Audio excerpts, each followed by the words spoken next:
Ed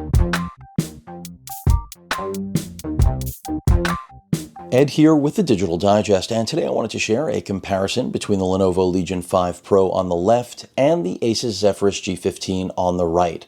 Now the Legion 5 Pro, I have to start out by saying, if you can find it at Walmart right now, is the machine to beat in terms of gaming on a budget. $1,400 US, $13.99 to be exact for the build I have here. This was sent over by Lenovo.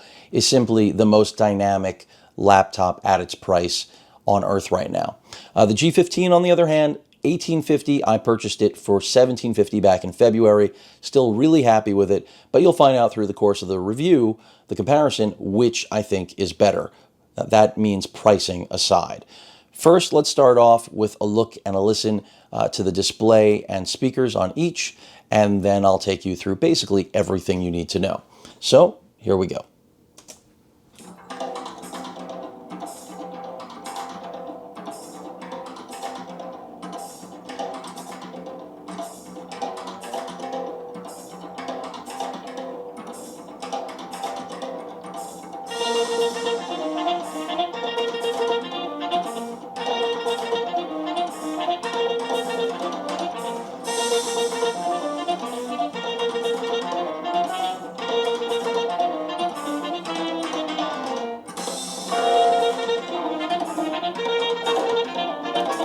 Let's stop it right there. So, first and foremost, displays. A little bit different.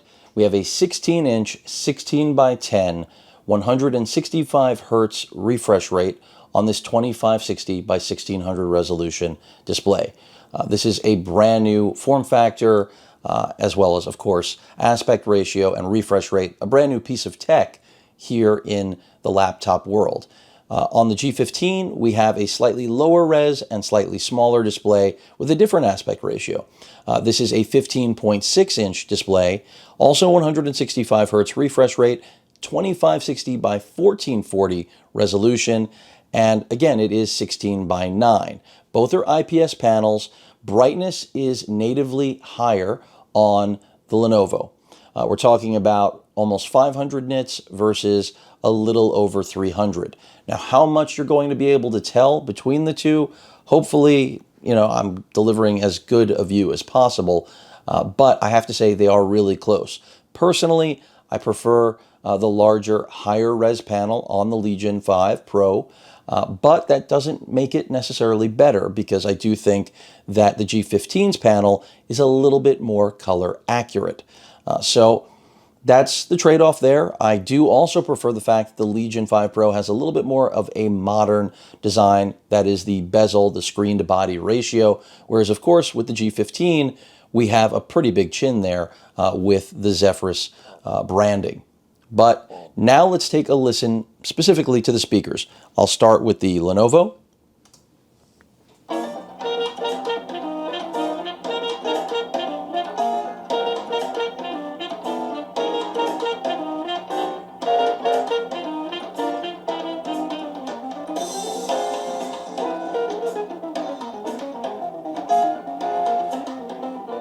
Now let's take a listen to the Asus.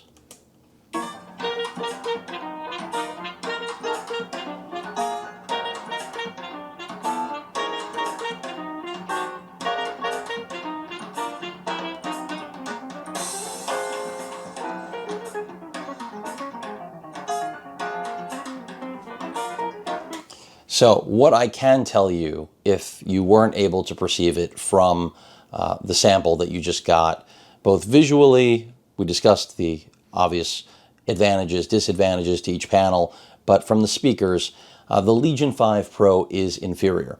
I think that the G15 clearly sets a better soundstage, clearer audio, less distortion. The Legion 5 Pro suffers from a little bit of chassis buzzing. That means that either subs or some part of the speaker array is creating a vibration internally, and you can hear it. It mutes audio. It just doesn't sound good. It's something that I'm traditionally used to hearing out of Ultrabooks that are thin and light, where the laptop simply doesn't have necessarily the footprint to give you rich audio. Part of the reason that Lenovo with their 9i, the Yoga, has an actual sound bar, so that they know it's really hard to put speakers inside of a thin and light machine and have high fidelity audio delivered. But again, you have to take pricing into account. $1,400, even if this ends up going up in price to $1,600, it's still an amazing price for the components that are here. So now that you've seen the display, you've heard the audio, and by the way, the G15 at launch, the speakers made farty noises. For those of you that followed my coverage, you already know that. There were all sorts of speaker problems. Those have been ironed out through software updates, thankfully. Otherwise, I'd be a very unhappy camper. Let's get into specifications and talk about what you're getting from each of these. First and foremost, we have a webcam with a privacy switch on the Legion 5 Pro. No webcam on the G15. Kind of inexcusable, not just because we're still in a pandemic, but especially because we're in a pandemic. That's something that I was able to look past because I don't have to have one, but quite frankly, I cannot remember the last laptop I owned that didn't have a webcam. And yes, some of you will say in my country, the G15 comes with a webcam. Here in the United States, it does not. So, pretty crappy on the Asus side, especially considering its pricing. Not really something I can excuse, even though I own it and enjoy it. It should have a webcam, even though most webcams, as many of you know, are potato quality, including the one here on the Legion 5 Pro. Moving away from that, I've already discussed the displays.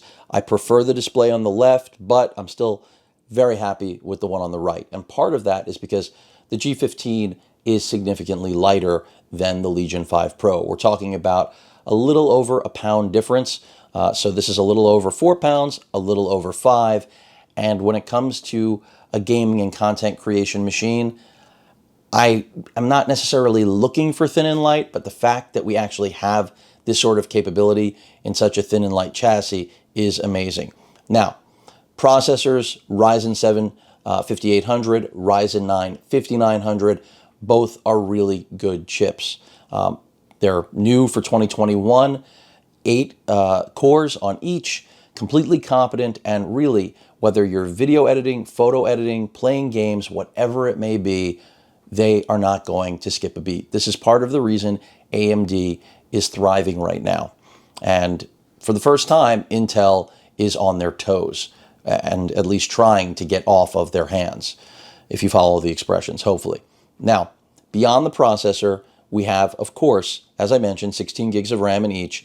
One of the problems, it's not really a problem, but differences between the Legion 5 Pro and the Legion 7 is that the RAM is lower end RAM. Now that's easily rectified if you want to upgrade it, but I think the majority of users will not care because again, at a $1,400 price point, it's not going to tremendously impact your gaming, photo editing, or any other experience that you could possibly have with this machine. Now, speaking to actual raw performance in terms of, I mentioned the NVMEs, a 0.5 terabyte here, 1 terabyte here.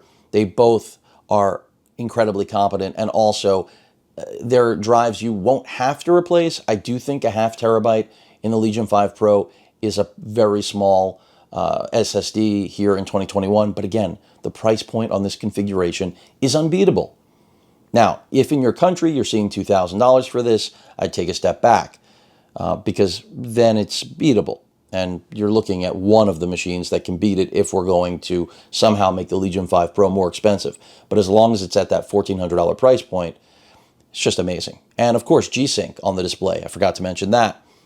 FreeSync, is also something a lot of you are used to using. Both panels do an amazing job for gaming. It's just once you have 165 hertz refresh rate, you won't go back. Now with the Asus, when you disconnect the significantly smaller power brick, another thing I'll be talking about soon, it automatically defaults to 60 hertz. The screen flashes, goes black, and you have 60 hertz. Now we're not connected right now, and that is why we're at 60 hertz natively. With the Legion 5 Pro, you will have to actually make that switch on your own.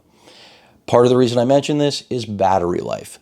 Battery life is better on the Asus G15. Is it miles ahead of the Legion 5 Pro? No.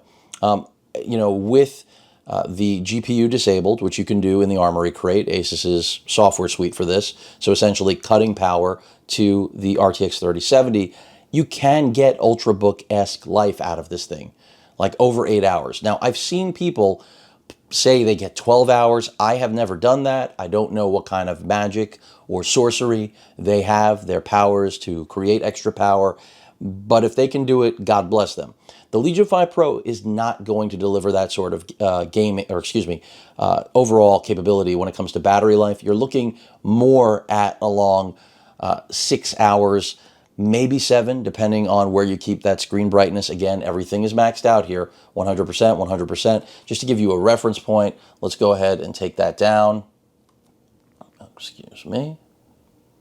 Now you can see that's at the lowest level. Bring it back up, full brightness. And with this, with the Asus, I mean, it's essentially the same experience. I'm just having trouble leaning in here. Pretty dark. I don't know who's going to operate at that level, and then bring it back up. So, battery life is addressed. Now, when it comes to keyboards, and don't worry, I'm going to get to the GPUs in gaming. I personally prefer the G15. I love that we have a numerical pad on the Legion 5 Pro, but when it comes to the overall feel of the keyboard, even though I am a big fan of what Lenovo does, after all, you're talking about ThinkPad country, this is not my favorite keyboard that Lenovo has put forward.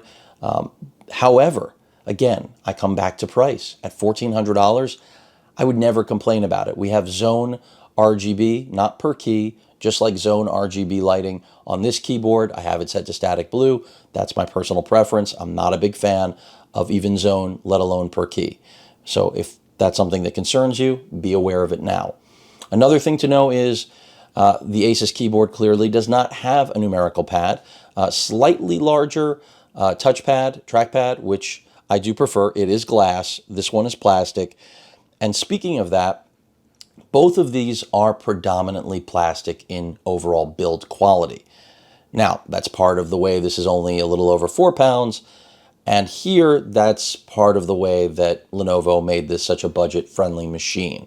So something to be aware of. I don't think it's a bad thing. Let me get rid of the RGB so I don't go insane. Sorry if it was making you insane. But basically, both have good keyboards and good touchpads. I do prefer the one I own, not because I own it, but because I feel it's better. One of the issues I have with the Legion 5 Pro is that whenever I double tap on this or select, it makes a little bit of noise. It's not as smooth as the feel I get out of this. And by the way, this is a skin on an M2 skin that I have applied on the G15. You're not going to see a G15 look like this, so if you're confused and think I have some sort of custom model, I do not. It's skin for a reason. I don't think the G15 is a looker. And aesthetics is yet another thing I will touch on in this video. But again, when it comes to the keyboard and touchpad, both are good, but the G15 is the winner, in my opinion, even though it does not have the numerical pad. So, let's talk about gaming. When it comes to benchmarking, even though they both have 3070s, the Legion 5 Pro has a very big advantage, and that is that it has a 140 TDP. Here, it's 80 to 100, and that inherently means you're not going to get as much performance out of that 3070 in the G15 as you can in the Legion 5 Pro. Now, should that influence your decision? Well, I mean, for me personally, the difference is marginal, and I say that because what both of these laptops achieve, which I think is really the standard for 2021, is can you run AAA titles, the majority, and most other games at Ultra in native resolution for the respective laptop that you are looking at purchasing. And both of these accomplish that. Now, while I prefer the 16:10 aspect ratio, another thing you need to know if you didn't notice, and I didn't mention it, and I should have, was that with 16:9 content, like the video demo from LG before, we had letterboxing on the top and bottom. You will not have that on the G15. So this is better for mixed use than the G15. But for me personally, as a content creator, I want a 16:9 aspect ratio. Because I want to see what my content looks like natively before I, upload it to all of you. So while I prefer the 16:10 for work, there is something I appreciate still about having 16:9. Hopefully that's not too confusing. But again, what both of these ultimately can pull off is, as I've stated, gaming at ultra at their own native resolution, 1600p on the left and 1440p on the right. And I think the difference in resolution is minimal enough that even though I like this display more, the color accuracy on the right is more compelling to me, and the resolution difference is nominal at best. It is not a big difference. So while I can't, I think it's more a matter of personal preference, which display you're going to actually want. I'm not unhappy with the G15. Would I have appreciated a G15 with this display? Sure. And that's what the M16 is all about. And I may or may not review that. We'll see. Right now, with the $1,850 price point with a 3060, that is a tough pill to swallow, especially with a machine like this on the block. Granted, that's Intel, the M16 with Thunderbolt 4 and Gen 4 NVMe drives, which I'm a big proponent of, but still a very expensive price point considering this is $1,400 and this is $1,850. So when it comes to gaming, you're not going to have any problem at all. Know that in advance. The 3070 in both will be great, but yes, you will be able to pull more frames here. Also, if you're going to try to play on an external monitor, that's where the extra wattage is going to count here. But I think something you have to remember is that this is a thin and light. This is a slightly thicker and heavier gaming laptop. And that's where the power bricks come into play. So just a quick look. This is still actually connected, so excuse me while I disconnect it, and that is the Asus. Now the Asus is only a 230 watt spec, so it's significantly smaller. There is the Asus power brick, and here is the massive 300 watt Lenovo. Now, when Lenovo originally showed off the Legion 5 Pro and the Legion 7, they were not slated to come out with 300 watt bricks. But if I had to make a guess as to why we ended up with 300 watt bricks, I would blame it on the pandemic and cost cutting, and also the assumption that the majority of you weren't going to be road warriors traveling everywhere. And that's probably the reason that they figured if it can be more aggressive, if Lenovo can be more aggressive, in the pricing realm, by giving everyone that 300 watt brick, and you got plenty of headroom, which God knows you do, because this machine does not need 300 watts, well, that is how you arrive at a 300 watt brick, no matter which configuration of the Legion 5 Pro or Legion 7 you end up with. So whether you're 3060 or 3080, it doesn't matter, you're getting 300 watts. And that's also, of course, regardless of the CPU and RAM configuration, if that wasn't a given already. So, we've discussed displays, audio, gaming. Again, 4K video editing is a cinch on both of these. Photoshop, not a problem. Any sort of architectural software, we're talking about Revit, CAD, also, you're not going to have any problems. Let's talk about thermals. A lot of people are worried about these AMD chips running too hot. And yes, they can get hot, but the good news is I have not experienced throttling. Now, I do not recommend gaming on a bed. If you're going to do that, which I don't, but if you wanted to do that, you could, but use some form of a stand so that it's elevated and so ventilation can do its job. That's the important thing. There is something, though, that deserves to be mentioned about what Lenovo has done with their cooling here. I was impressed with what the G15 could do, but the Legion 5 Pro, even under benchmarking, gaming, video editing, significantly quieter at max load than the G15. And the G15 I thought was quiet. I mean, compared to last gen, that is 2020 gaming laptops, driven by 2070s, 2080s, this was significantly quieter and cooler. But this machine, I mean, when I first ran Time Spy on it, I was like, when are the fans going to kick on? it just doesn't get that loud. And we are on the highest power profile here, for those of you that are wondering. With both of these machines, these benchmarks were done hardwired. I'm not an imbecile, believe it or not. So some people see the score and they're like, oh, he did the benchmark without plugging the machine in. No, I did not. If we could get these type of scores off of the power brick, well, that's probably 2 years away. But you may notice with the Legion 5 Pro, the best score out there, a little over 12,000. With the G15, the best score, a little over 11,000. And again, that reflects the power difference. And the CPU is better, is superior technically than the CPU, of course, in the Legion 5 Pro, the G15 that is. That Ryzen 9 is a better chip, but it's a 35-watt chip. And again, you have to take those things into account. So, to recap, gaming on both of these, phenomenal. The audio on this machine, pretty abysmal. Audio here is good. Not amazing, but good. I think better than most. It wasn't when it launched, and don't you forget it. Webcam, no webcam, better trackpad and keyboard in my opinion, but not enough to make the decision. Again, at $1,400, there is no decision. You buy this thing, you don't think about it, you just get it because it is amazing what Lenovo has put together. But if you're paying close to $2,000, then make sure you're in love. And that's where I get to build quality, because we've discussed thermals. You're not going to see any real throttling out of either of these. And that's really amazing for the G15. I mean, considering it's a little over 4 pounds and the power brick is not a beast. I can only imagine what next year's G15 is going to be like. The M16 is also really compelling, but also significantly more expensive. But build quality. I've mentioned we've got a lot more plastic here than something like the Legion 7, and the same applies to the G15.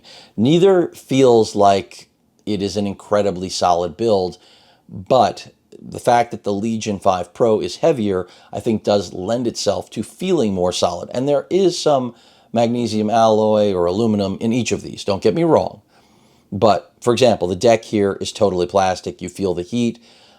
When it's off and idling, it's not cool. The Legion 7 is where you have to go if you want that feel. With this machine, again, I have a skin. The same applies. This is not a metal deck. I mean, I've heard all sorts of different claims. I don't buy into it. What is metal on both of these is the back, the actual lid.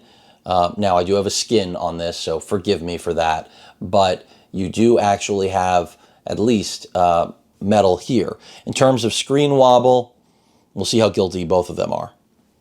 A lot more wobble on the G15 than on the Lenovo. And that speaks to the Lenovo having slightly better build quality, I think, than the G15. Truth be told. Also, you know, I've completely skinned the G15. You can see I've got, you know, the channel logo on here with carbon fiber texture. Again, M2 Skin custom. They can do anything. If you're interested in that, check out my video dedicated to M2 skins. The branding on the Lenovo, the Legion Y logo, I have it turned off. You can turn it on, of course. I'm not a huge fan of that. But again, at its price point, I really don't see how you can legitimately complain about this machine. Back these up a little bit. This is really, again, at its price point, an amazing laptop. And I do think it is the winner here in 2021.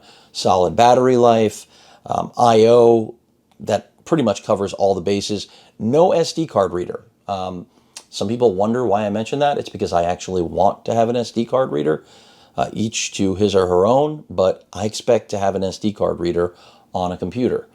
Some of you may think it's crazy and don't see any use for it, but I own cameras if you haven't followed my channel. I review them too. I like to take pictures, not just with cell phones, and that means I need a card reader. I know I could connect the camera. That's a pain in the ass. So let's go over I/O. On the right side of this machine, we have our privacy switch for the camera, something that, of course, does not exist on the G15 because there is no camera. Type A USB port, ventilation, some Legion branding. And then we come to the back, this two-tone ventilation monster. And, I don't dislike this two-tone. The Legion 7 goes for just a clean slate look like they had last year. I do prefer that. I don't think there's anything wrong with this. I think this is where, from a design perspective, things could have been done a little bit differently. But I/O, really good. We start off with Ethernet, then we have a Type-C port, of course, with power delivery, so you can charge this using a Type-C, let's say a 65 watt or a 90 watt, a great thing to have, of course, so that if you don't want to travel with the giant brick and don't care about getting the maximum performance out of it, you can still use this. It's really important.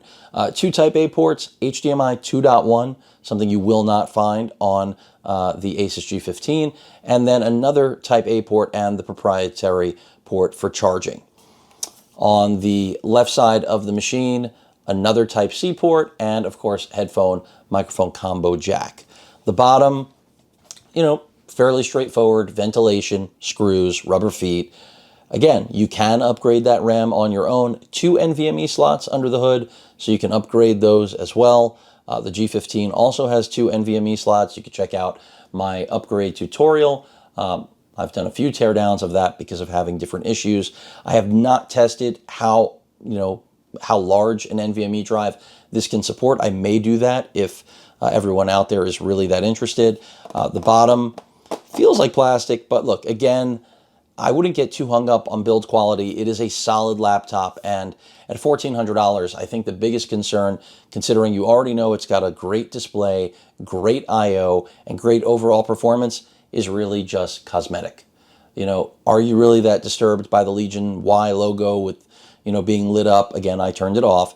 I don't think it's a big deal. I think that Lenovo has created a unicorn here with its pricing, because at $1,400 or even $1,600, no one else competes with this. I am waiting for some Omen laptops, which also are very competitive on pricing, but I don't know if anyone's going to be able to beat this. And by the way, of course, you can open this one-handed. Lenovo makes sure of that with their lip. Now, the G15. You can't really see with my G15 what it looks like because I've got the skin on it. But you can look at a stock image. Again, I'll include a link in the description. And by the way, I do right now feel that the G15 is warmer on the bottom than the Lenovo. And that could, by and large, be a result of the Ryzen 9 CPU running a little bit hotter than the Ryzen 7. But I don't put this on my lap for gaming, and when it is on my lap, I have the GPU turned off, and then things are, well, Ultrabook-esque. So again, lighter here. I think the styling is more subdued, but that's with a skin on it. If I pull this off, we've got a rainbow effect, holes along the aluminum lid, and those are supposed to reflect the back of the IPS panel. So it gives you, again, like a rainbow fade is what I'm going to call it. Republic of Gamers branding right here in the left corner. I opted not to cover that up. It is part of the branding of the machine after all. Your LEDs are right there at the back with the ventilation. Now, I haven't talked about this, but a lot of people have been concerned that the ventilation blows on the chin of the bezel of the display. I have not noticed any problems with it, but I get being concerned about that. Also, the LED activity lights there, they do reflect onto that chin. That may make you nuts. You may not care. It's something worth mentioning. We go to the left side, and that's where the magic happens. I do prefer the I/O array, by the way, on the Legion 5 Pro and the Legion 7, just because I feel like this is a little bit of a mess, but I guess it's just part of what you get with a lighter machine.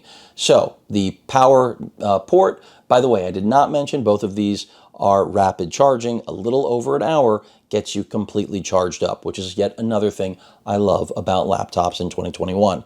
HDMI 2.0B, that means you will not be gaming over this port. Don't bother. Ethernet, Type-A USB port, 2 Type-C ports. Of course, with display out, this is where you're going to get your 4K 120 hertz if you want to use an external monitor, which I do. Not always, but sometimes. And then, of course, your headphone microphone jack combo. Moving around the machine, nothing on the front except the lip. You can also easily open this one-handed, as you probably already assumed. And then on the right side, we have another Type-A USB port, the almighty micro SD card slot, which is a must-have for me. I mean, I can't make these videos without it. This is what I'm using right now for my video editing. Granted, I don't do that many cuts. I like to keep it fresh, like to keep things as fluid as possible. But, you know, there are times where cuts are necessary. And when I do make those, it's good to have a laptop that's this powerful. In fact, it's a bit of a dream machine at its weight. Kensington lock, nothing on the back other than, of course, those LEDs, ventilation. And then we've got, you know, a little bit of screw madness. 3 screws covered by rubber feet here. I've already mentioned 8 gigs of soldered RAM. That is not a favorite of mine. In fact, that was one of the reasons initially I was considering not getting this machine, but I settled on it because, quite frankly, Asus did an amazing job. There still is no other laptop, to my knowledge, on the market that is this powerful and this lightweight, and that's one of the reasons, the primary reason, that I kept it. I was in love with the Aero 15XC, still an amazing machine, now refreshed with 11th gen Intel processors and, of course, Gen 4 NVMe drives. That's also really good to look at. 4K OLED, granted no high refresh rate. Still love that machine. Check out that review if that sounds interesting to you. But if you want to know how to upgrade this, take a look at my teardown. Pretty straightforward, but I recommend keeping the 1 terabyte Hynix that comes standard in there. It's fast, and I threw another 4 terabyte Sabrent Rocket Q drive in the secondary slot as basically my mass storage drive. So would have liked to have made a 2 or a 4 terabyte drive the primary, but I could not. And I'll again include links to all of that stuff, or you can take a look at the teardown video. So what else do you need to know? I mean, I think that from a build quality perspective, Lenovo has the G15 beat, but it comes in at over a pound heavier, and that's without that massive 300 watt brick. But to its advantage, it also can outperform it from a gaming perspective. The RAM is easily upgradable, unlike here where we have 8 gigs soldered, which means dual channel support goes away. Although I have to say in different benchmarking software, it still sees the 40 gigs I have now as dual channel. So go figure. Everybody keeps asking me, you know, will dual channel end at 16 or 32? I thought initially that it ended at 16, but a lot of different benching software is showing the 40 gigs in dual channel. So scratch your head. Either way, I needed the additional RAM with what I do with photo and video editing, so it was a must-have for me. The majority of you will be perfectly happy with 16 gigs, which is what both of these come with stock. And for those out there that are concerned about the RAM here being inferior to what's in the Legion 7, well, you could buy the Legion 7. It's going to be $500 more, no question about it. And that's with a 3060 or 3070, depending on where the pricing actually lands. To my knowledge today, we still don't have official pricing yet. But basically, I think it really comes down to if you think it's a wash on what they look like, which to me, I don't think either is a beautiful machine. There's a reason I skinned my G15. It sounds very funky when I say that. Then it comes down to price to performance. Nothing will beat this at $1,400. I said it at the top of the video, reincorporation has just ensued. You will not beat it. For $1,400, this is the king of the hill right now in June of 2021. Will that change? Yeah, probably. But when it comes to style points, I also, as I've mentioned through the review, really appreciate that this is a lighter machine. But if you care more about squeezing every drop out of that 3070, this is going to do it. This is going to give you more frames, albeit I don't think enough to change the game. And that's where you start thinking 3060 versus 3070 or 3070 versus 3080, only if that 3080, of course, is getting enough juice. And quite frankly, there aren't that many machines that can justify the pricing for the 3080. That's why I don't even review them or recommend them. I think the 3070 with enough wattage, a high enough TDP, which even lives here, is just an amazing mobile GPU. I mean, that 2021 is a great year, is it not?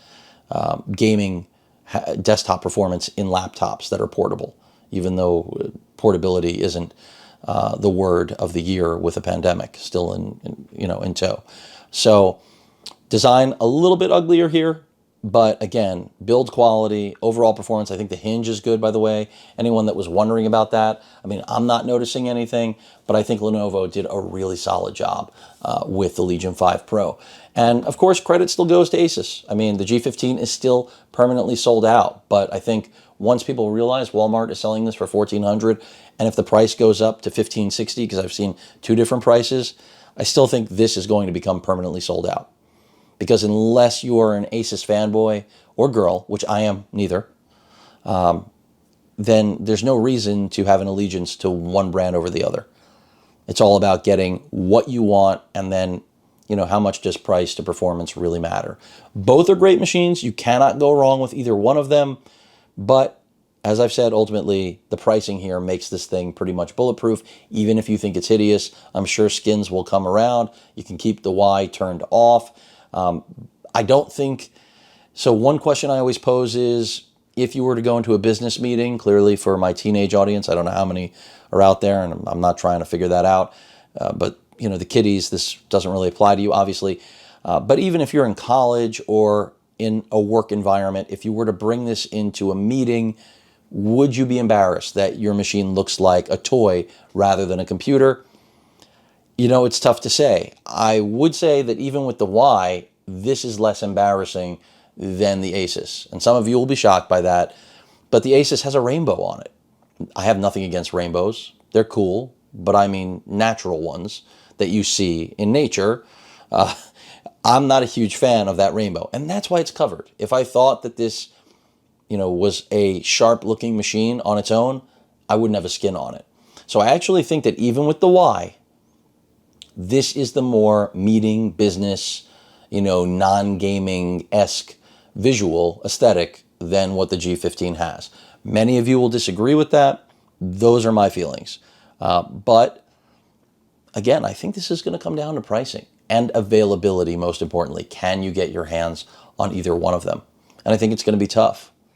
People are already telling me in comments without watching the video, where am I getting $1,400 from? Did I buy it? No, this is a review unit. But Reddit is your friend, just like Google.